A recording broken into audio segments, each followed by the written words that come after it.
आज विश्व विकलांगता शाबाश, तालियां बजाओ दिव्या के लिए। आज विश्व विकलांगता दिवस है बेटा। जो व्यक्ति शारीरिक रूप से सक्षम नहीं होते, हाथ पैर शारीरिक और मानसिक रूप से किसी प्रकार से भी, उनको दिव्यांग बोला जाता है। बेशक उनके शरीर में कोई कमी होती है बेटा, लेकिन परमात्मा उनको फिर भी एक अलग दिव्यता देता है, वो किसी से कम नहीं होते। तो 3 दिसंबर जो विकलांगता दिवस है वो बेटा सन 1991 से शुरू हुआ था। हमारी संयुक्त राष्ट्र की महासभा में प्रस्ताव पास हुआ कि 3 दिसंबर का दिन विश्व विकलांगता दिवस के रूप में मनाया जाना चाहिए, ताकि दिव्यांग जनों में जो विकलांग हैं उनमें कमतरी का भाव पैदा न हो, वे मुख्य धारा में शामिल हों और कोई उनका मजाक न उड़ाए। सहानुभूति भी नहीं चाहिए उनको, क्योंकि वो किसी प्रकार से भी दूसरों से कम नहीं है। और बहुत से उदाहरण ऐसे हुए हैं कि विकलांग दिव्यांग लोगों ने इतिहास रच दिया। अष्टावक्र का नाम बेटा, अष्टावक्र एक महान ऋषि थे, महान संत थे, और वो राजा जन अष्टावक्र, अष्ट बोलते हैं संस्कृत में किसको? 8 को। वक्र माने मुड़ा, टेढ़ा मेढ़ा। उनका शरीर 8 जगह से टेढ़ा मेढ़ा था। तो देखो कैसा होगा, कैसे चलते थे वो, 8 जगह से मुड़ा हुआ था उनका शरीर, इसलिए उनका नाम था अष्टावक्र। और जब वो राजा जनक की सभा में आते हैं शास्त्रार्थ के लिए, वहाँ बहुत से विद्वान बैठे हैं, वाद विवाद प्रतियोगिता होनी है, शास्त्रार्थ होना है, तो सभी ने उनका मजाक उड़ाया कि ये व्यक्ति क्या हमारे साथ शास्त्रार्थ करेगा, ये शरीर से ही सही नहीं है। मजाक उड़ा सभी ने उसका। लेकिन बेटा अष्टावक्र जी ने, उस महान व्यक्तित्व ने सभी को हरा दिया और उस शास्त्रार्थ को जीत लिया। बेशक उसका शरीर कैसा ही था। और एक अरुणिमा सिन्हा हुई है हमारे देश की बेटी, बेटा वो 2011 वो खिलाड़ी थी और वो ट्रेन से खेलने के लिए जा रही थी। और क्या होता है, उसके गले में वो चैन, सोने की चैन डाल रखी थी उसने, और वहाँ कुछ गुंडे थे, जो लड़के थे, उन्होंने देखा कि ये लड़की चैन पहने हुए हैं और रात का समय है। वो कई थे, लेकिन अरुणिमा सिन्हा अकेली लड़की थी। तो बेटा उन्होंने उसकी चैन छीनने की कोशिश की।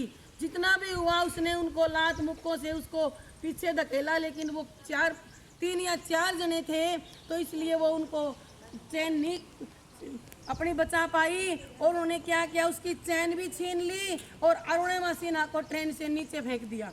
और जैसे ही वो नीचे गिरती है तो दूसरे ट्रैक से दूसरी ट्रेन आती है और उसका एक पैर पूरा कट जाता है। और बेटा वो रात भर पड़ी रहती है। उस दौरान लगभग पता नहीं अनेकों ट्रेन वहाँ से गुजरती हैं और उसका पैर वहीं कटा पड़ा है, जीन्स के अंदर ही लटक रहा है, और दूसरा पैर वो बिल्कुल घायल हो चुका है। और आपने देखा होगा कि वहाँ पर रेलवे ट्रैक पर बहुत से चूहे होते हैं, उन चूहों ने भी उस पैर को कुतर दिया।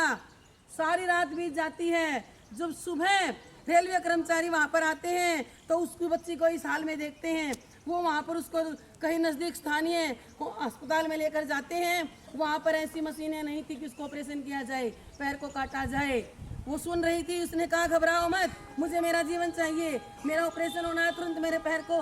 वो इंजेक्शन नहीं था जो बेसुध करने का होता है। उसने बेटा इतना दर्द सहन कर लिया।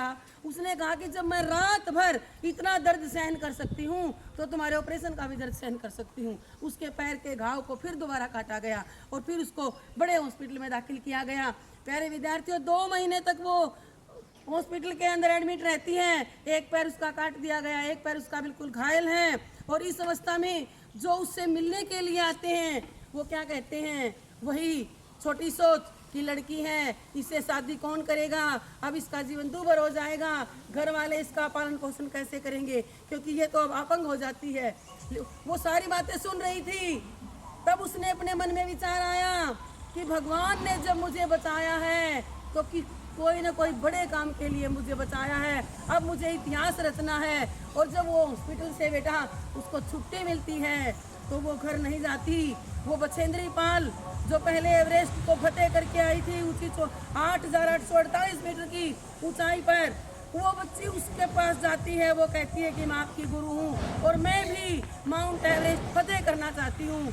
तो बछेंद्री पाल जी ने कहा कि बेटा तुमने आधी जीत तो हासिल कर ली, क्योंकि इस अवस्था में जब खड़ा भी नहीं हो सकते, खड़े होते ही पैर से खून आ रहा था, और उस अवस्था में वो घर नहीं गई, सामान्य काम भी नहीं सोचा। क्या सोचा? माउंट एवरेस्ट को फतेह करने की सोची।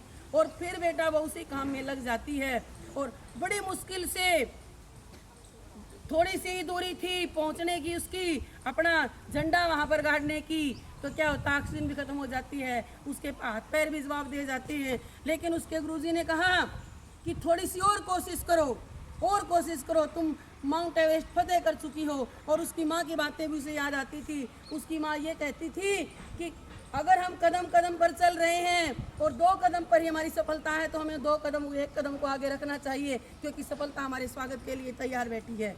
और तो प्यारे विद्यार्थियों, वो उस एवरेस्ट को फतेह करती है और हमारे तिरंगे झंडे को वहाँ पर फहराकर वो आती है। और आते आते भी उसका जीवन बड़ा मुश्किल था, और उसने वहाँ पर वो वीडियो भी बनवाई है, अगर मैं मर जाती हूँ तो मेरे देश के युवा मुझसे प्रेरणा लें और जीवन में आगे बढ़ें, अपने कमजोरी को, शारीरिक और मानसिक कमजोरी को अपने जीवन में बाधा न बनने दें। और वो ऐसे फतेह करके आती है। बेटा कभी मौका मिले तो अरुणिमा सिन्हा को सुनोगे तो आपके रोंगटे खड़े हो जाएंगे। जो एक व्यक्ति, सामान्य व्यक्ति भी वो काम नहीं कर सकता, वो काम हमारी अरुणिमा सिन्हा करती है। मेरा कहने का भाव यही है कि बेटा हजारों लाखों व्यक्ति ऐसे हुए हैं जिन्होंने विकलांग होते हुए भी इतिहास रच दिया। तो आज विकलांगता दिवस है, और विकलांगता दिवस इन सब विकलांगों को, जो भी परमात्मा ने, ये किसी की अपने हाथ की बात नहीं है बेटा, परमात्मा किसी को भी किसी रूप में भेज सकता है। ये अगर हम उनका अपमान करते हैं तो उनका अपमान नहीं है, ये भगवान का अपमान है। ऐसे बच्चे 2 हमारे पास भी हैं। कौन से है? अंकित और प्रिंस। तो हमें उनको मुख्य धारा में शामिल करना है, कभी उनका मजाक नहीं उड़ाना है, ताकि उनके अंदर किसी प्रकार की भी कमतरी का भाव ना आए, क्योंकि वो कम नहीं है, वो आपसे बहुत आगे जा सकते हैं। धन्यवाद।